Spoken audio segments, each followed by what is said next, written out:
In today's episode of Today in World War II, May 1st, the Swiss warn the French about a looming invasion.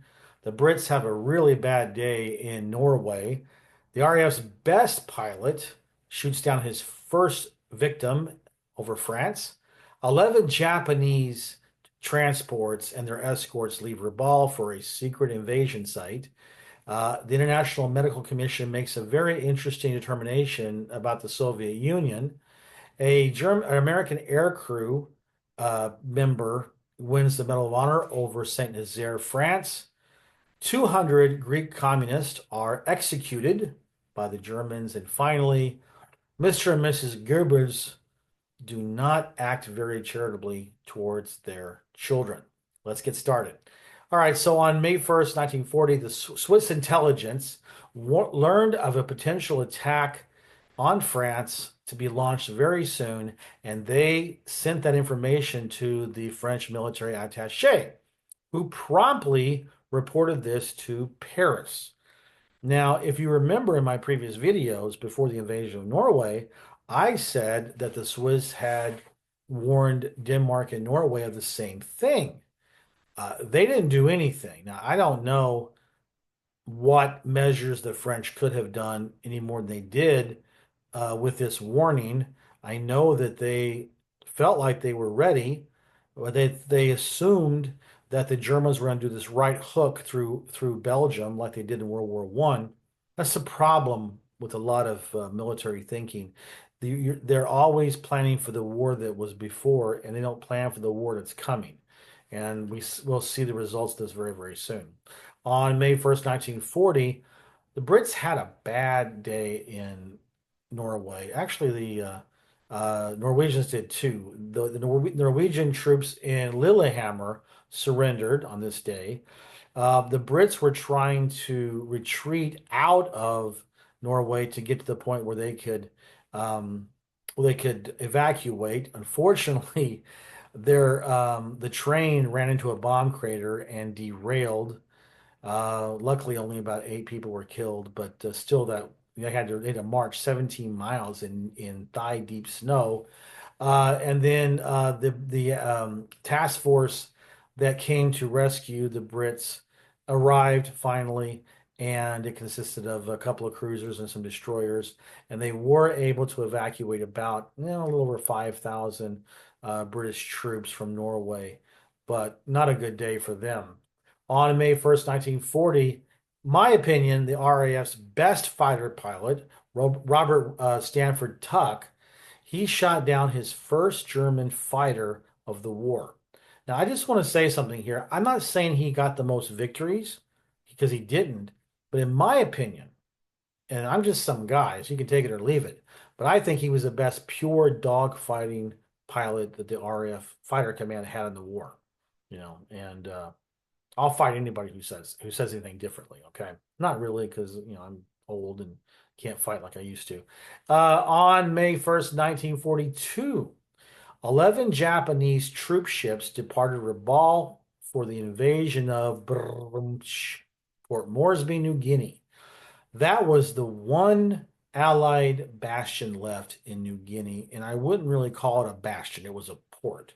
It was undermanned with Australian troops, not much in the way of armaments.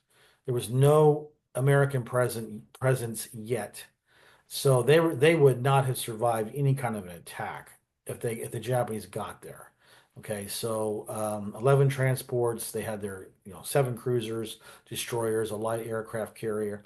Now we know that there's not going to be an invasion of Port Moresby. Gotcha. I mean, we know that. I mean, I'm sure that you're going to know about this very, very soon. Okay. But, it wouldn't have survived. I mean, the Aussies would not have been able to stop them. And then after that, Northern Australia was wide open. So we'll see the measures that the Americans took to stop this. And on May 1st, 1943, a very interesting finding came from the International Medical Commission.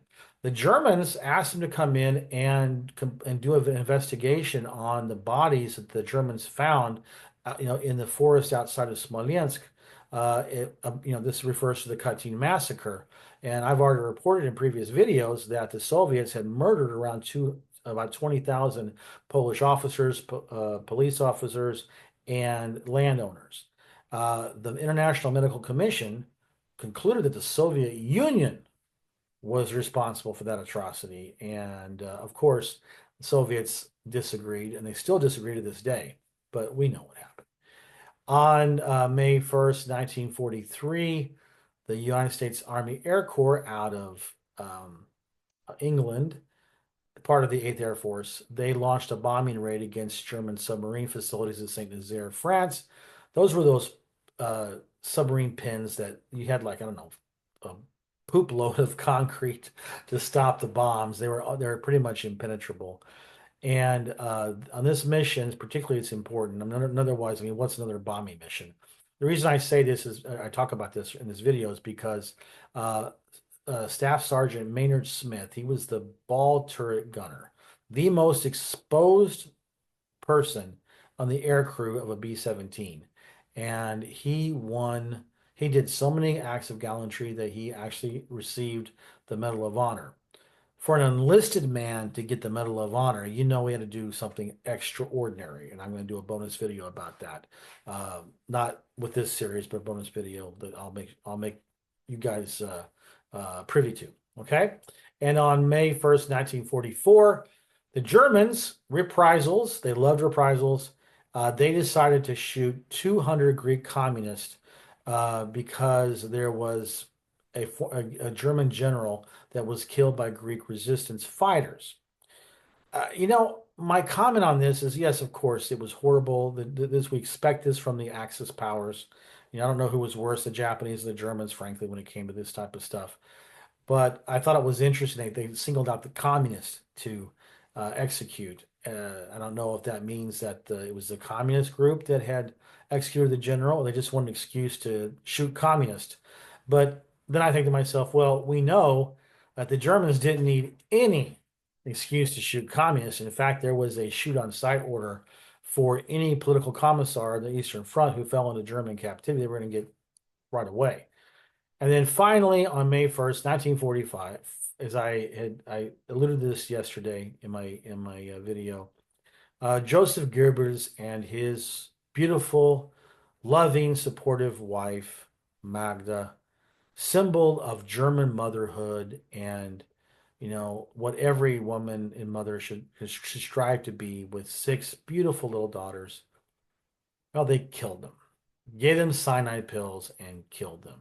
And then Goebbels and his wife committed suicide in the garden of the Chancellery in Berlin. Wow. Cowards to the day, cowards to the end, not facing justice. Well, you're not a coward for watching this video, and I'm not either for doing the video. So I will see you non-cowards tomorrow.